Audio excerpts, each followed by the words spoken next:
I'd like to invite Ms. Sumathi, Senior Educational Therapist, Ms. Hani, Lead Educational Therapist, and Ms. Sujatha Nair, Assistant Director for Quality Assurance with the DAS, to present their research on a comparative analysis of two mentoring approaches at the Dyslexia Association of Singapore. Before they start, just a short introduction on them. On top of being a senior educational therapist, Ms. Sumathi is also an educational advisor. As an educational advisor, she contributes to the area of staff professional development. She has been active in the area of specialized educational services for over 6 years. Ms. Hani is also an educational advisor, and she has been teaching and working with students with dyslexia and other comorbidities such as ADHD and SLI. As an EA, Ms. Hani contributes to the mentoring and training of new educational therapists, as well as support to colleagues with challenging students. Ms. Sujatha leads the team of educational advisors, which oversees the training of new educational therapists and serves as the advisory body for all learning centers. So let's welcome them for their presentation. Okay, very good morning to everyone. So, as she mentioned, I'm Sujatha, and together with me is Sumathi and Hani, and we will be presenting to you our research findings on the two mentoring approaches that we have here at the DAS. As the DAS expands in terms of our scope of work, the two things that we will not compromise, that is on our expertise and our reliability. And why do we do this? Because we've got 3,500 students under our wing, and we've got 150 educational therapists. So what we want to do is that we want to ensure that there's uniformity in practice amongst all the educational therapists. So we place a lot of importance in our mentoring program. We have a very robust mentoring program here at the DAS. When teachers join us, they come here as teachers. We develop them professionally to become educational therapists. After which, they start teaching. We just don't leave them in the lurch and let them teach. We provide support for them along the way. Why do we do this? For retention and prevention of burnout of teachers, because it can be very intense. And at the end of the day, what matters? Our students, they matter. In Vygotsky's, now looking into the literature review of the mentoring approaches that we have here, in Vygotsky's social-cultural theory, he mentioned that knowledge is socially constructed. So, of course, we can learn through when we are teaching the students, but we also need to support the teachers by providing the practical knowledge that we as senior teachers help. Mentoring is also a key source in supporting teachers of special needs. And as mentioned again, in Polycroft's research, he also mentioned that retention of staff is important. And it also helps teachers to learn how to support students with behavioral issues. As mentioned earlier as Ms. Lee Xiang mentioned, and as Angela Fawcett mentioned also, students just don't come here with dyslexia, they also come here with comorbidities. So we have to help teachers, new teachers especially, to support these students. In Delors' research, he said mentoring can be either supportive or challenging. At the DAS, the mentoring system here is definitely supportive in the sense that we are there to clarify doubts if needed and support with questions that the teachers have. We also challenge these teachers, our educational therapists rather, to think. We have them have a reflection report to reflect on what are they teaching the students. Mentoring is definitely necessary for career development and, of course, socialization among colleagues. Mentoring also provides a platform for sharing of pedagogical, theoretical knowledge as well as practical knowledge. In our mentoring, we hope to more effective teaching. When we say mentoring, we do not just mean sit down there and just give advice. Our educational therapists also go through peer observations and, of course, observations by the mentors. I'll now hand you over to Sumathi, who will be going through with you our research. Thank you. Thank you, Suja. Mentoring at DAS. I myself was involved in this process when I was a new auntie. And many years ago, I was a mentee, and right now, I'm a mentor. In a few words, it was a very fast-paced, working environment, and yet at the same time, it was a very enriching, mentoring experience for me. The mentors not only supported me, but they also really challenged me. So I am who I am today because of my mentors, and I will always be grateful to them. So to give you a very broad perspective on what mentoring at DAS is, there are actually the two phases, phase 1 and phase 2. The first phase is 3 weeks. Okay, so for the, at TEAS, they would have to start with a 3-week lecture and then be attached to a pair of STs and CTs for the different DAS learning centers for their practicum that actually involves co-teaching as well as supervised teaching. Who are STs and CTs that you may ask? They are actually senior ATTs or ATTs who have taught for minimum of 1 year.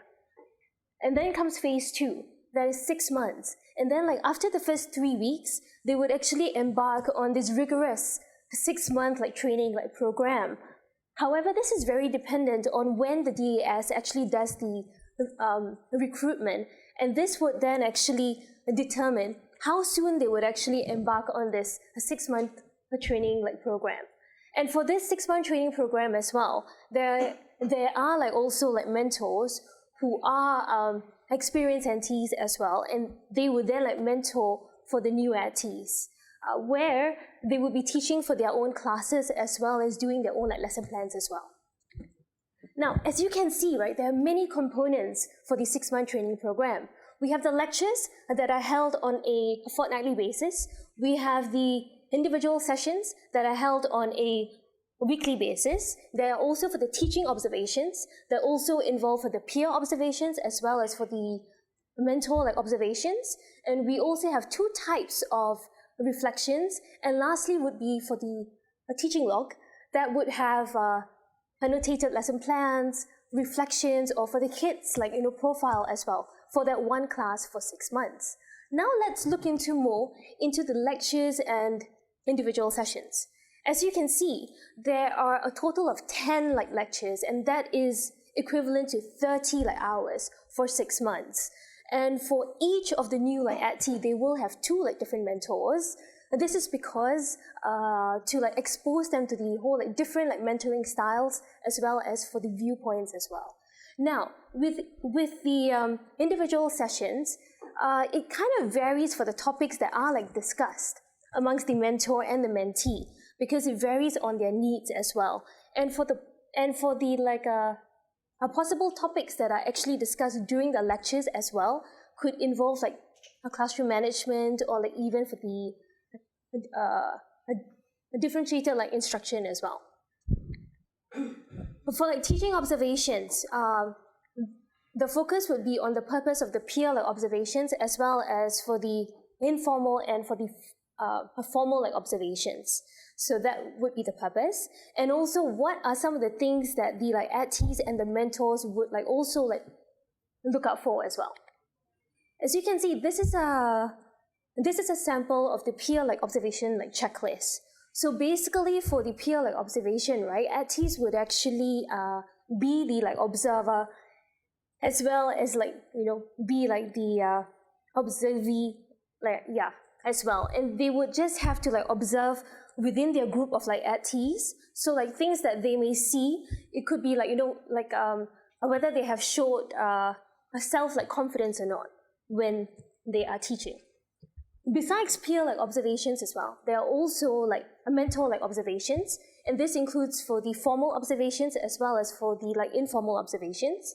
The purpose why the mentors view them is actually because they would like to provide really timely constructive feedback, namely in the 3 areas: a lesson planning, a lesson execution, as well as for the a classroom management. And this is to really ensure for a quality teaching as well as learning. Reflections. They will also learn more through reflections. So the focus is going to be on the lesson plans as well as for the practice report. So it is very important for them to think about whether their lesson is really good or bad. And this is a sample of a reflection.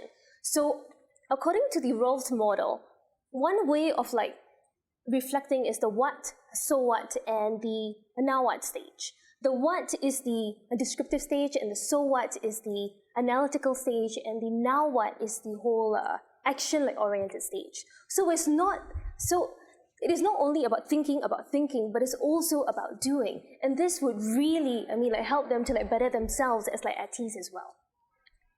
This is a sample of 1,000-word academic practice report. This actually aims to get them to just reflect on their 6 month of mentoring experience. And for the teaching log, it will actually provide the ATs a whole insight on their whole progress of their teaching practices as well as their kids' learning as well. And it's actually good for them to choose a class that is more challenging. It could be in the sense of classroom management, and this has to be maintained for 6 months. Now, right here, for the DAS, there are two mentoring approaches. A mentoring that is after teaching begins, and a mentoring that is, concurrent with teaching. So for the first 3 weeks, for the both groups of ATs, they will go through exactly the same thing for the first 3 weeks. So the major difference is this. One group of ATs would not be able to just embark on the 6 month training program immediately, and yet they would still have to teach their own classes with only informal support given by the mentors. So when I was a new AT, I was very lucky to have received mentoring concurrent with teaching.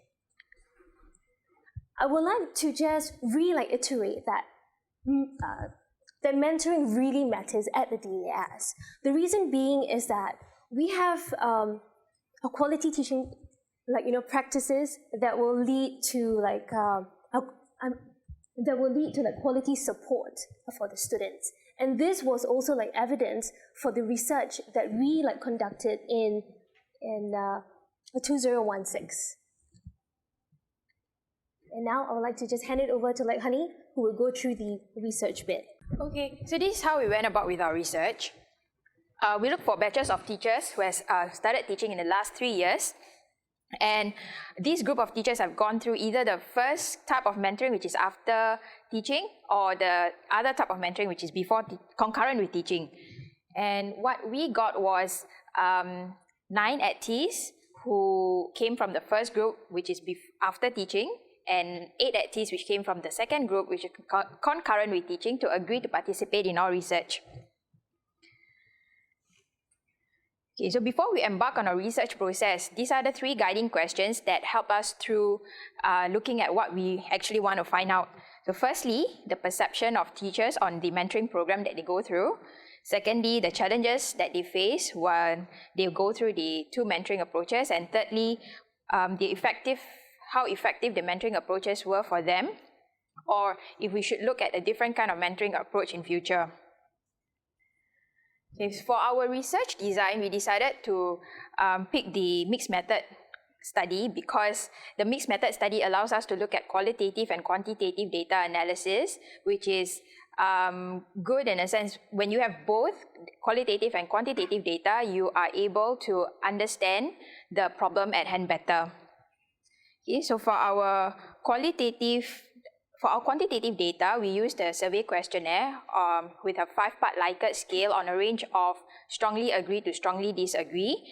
Whereas our qualitative data, we used a face-to-face interview, and we randomly picked 6 ATs, 3 coming from the first group of teachers which went through the mentoring after teaching, and 3 from the group of ATs which went through mentoring concurrent with teaching. So here's our findings. The blue graphs here indicate the ATs who picked strongly agree or agree to the questions that we had. And as you can see, almost all the ATs that we surveyed indicated either strongly agree or agree to these 10 questions. For example, mentoring is essential while teaching, feedback given by my mentor was useful, and mentoring improved my teaching. In fact, for the first question that we asked, all the ATs agreed to this statement that mentoring is essential while teaching. The second graph here is the response from the second group of teachers who received mentoring concurrent with teaching. And similarly, the blue graphs indicate either strongly agree or agree. But over here, you'll see that there are more ATs who strongly agree to the statements, the same statements, which are mentoring essential for teaching, feedback given was useful, and has mentoring improved my teaching. Okay, the next 3 slides here are the breakdown of 3 of the questions that we asked in the survey, and we'll take a closer look at how our participants responded to them. So over here, with the first question, is it essential for trainee ATs to have formal mentoring concurrent with classroom teaching? We see that from the response given from the second group, which received mentoring concurrent with teaching, indicated a higher strongly agree to this statement as compared to the first group. But at the same time, the first group also agreed that mentoring is essential for training for them. The second statement we looked at was more emphasis was placed on problem solving and reflection by my mentors that aided me to better myself as an AT. So similarly here we have responses which strongly agree to this statement coming from the second group of teachers which received their mentoring concurrent with teaching compared to the first group. However, same thing, the first group also agreed with this statement. And the third one here, the support given by my mentors during the formal mentoring period helped improve my teaching. So here there's a big difference in terms of the responses of strongly agree given coming from the second group as compared to the first group. However, all in all, our quantitative data analysis suggested that there is a positive evaluation coming from both groups of ATs, whether they received their mentoring after teaching or concurrent with teaching. And next, we will look at the qualitative data response from the same group of teachers. So the 3 questions that we had earlier was on perception, challenges, and efficacy of the mentoring program. So we look at the first one on perception, which is what's your perception on receiving mentoring support? So the responses from this group of teachers indicated that from the first group which received mentoring after teaching, they would have preferred to teach. They would have preferred to receive the mentoring earlier, as it would have reduced their struggle in the struggle in the classrooms. And also, it allows them to bring up their issues to their mentors if they had gone through it concurrent with teaching, so that their mentors can propose solutions and strategies for them. For the other group of ATs who received mentoring concurrent with teaching, they responded that it is a good avenue to discuss highs and lows that they have experienced in the week and to receive constructive feedback and advice. So what happens during a meeting with mentor will be the mentor asking the ATs how their week has been, and they could talk about their highs and lows, which is the good thing that happened in the week or the bad thing that happened in the week. And at the same time, they also received a lot of good advice on how to improve their teaching and lesson planning from their mentors. The second question we looked at was on the challenges that the ATs faced under both mentoring approaches. So from the first group of ATs who received mentoring after teaching, they felt that at that point when they had no specific mentor to go to, they had to go to their buddy, which was their supervising teacher or their cooperating teacher, to get help or advice from them. And it was also a hectic period for them because they were teaching and they were also learning on how to teach these children that we have. And because of the assignments that came along with it, they had to keep up to the deadline too. On the other hand, the group that went through mentoring concurrent with teaching indicated to their mentors indicated mostly that the challenges they faced were in handling students with comorbidities. And as we heard from the lecture given by Prof. Angela earlier, dyslexia comes with different kinds of comorbidities, and this can be challenging for new teachers. And as well as adapting to the challenge that they face in their classroom. Thirdly, we analyzed the effectiveness of the mentoring program. For both groups of teachers, we find that their responses are similar, where they indicated knowledge and skills in terms of teaching and doing differentiated teaching or giving differentiated instructions to their students. In the other similar theme was behavior. In managing the different behavior of students that they have in their classroom, and also to cater to the different learning styles of the students, therefore they have to be able to teach differently. Again, we heard earlier, students with dyslexia, we have to teach the way they learn so that they are able to absorb the lesson better or accept the lesson better. And lastly, with both groups, they find that with this mentoring program, they are able to gain perspective from one another on the different aspects of teaching, on how to handle classroom, and how to manage their time better. Because most of the time, with the kind of teaching that we do, we have to be mindful of the time that we have. Okay, so again, all in all, we find that our qualitative data qualitative data responses are also a positive evaluation of the mentoring program, and the ACTIS found it beneficial. So I'll pass it next to Sumathi to share the conclusion and limitations of the research. Okay, so we've now come to the conclusion of the research, and as you can see, majority of the new ACTIS, close to 100% of the new ACTIS, found mentoring to be valuable. And for the preferred mentoring approach would be for the mentoring concurrent with formal teaching, and this speaks volumes. So now let's look at the strengths and limitations of the research. Let's look at the strengths first.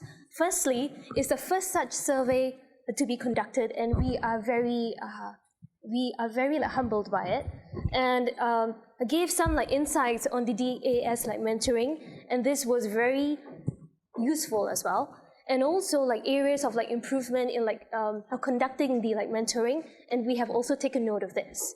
Limitations: sampling size could be considered small, but please bear in mind that it was optional for the ACTIS to participate in this, and for the prior experience of ACTIS as well, they were not accounted for. So this would have better helped us to understand their areas of strengths, or for their areas of improvement as well. And also based on the needs of the organization as well, it really depends on what type of mentoring approach that they would receive. Okay, so it kind of brings us back to this question: why mentoring is important at the DAS. Firstly, we care for our 3,500 plus students that we have. Secondly, we care for our ACTIS as well, because we really want them to be equipped with the right skills and expertise as well, to provide quality remediation for the current students as well as for the future students. And lastly, we do recognize that it is very important to have continuing a professional development, so that we can try to better our teaching practices. With that said, I will leave you with this: tell me and I forget, teach me and I may remember, involve me and I learn, and thank you from all of us.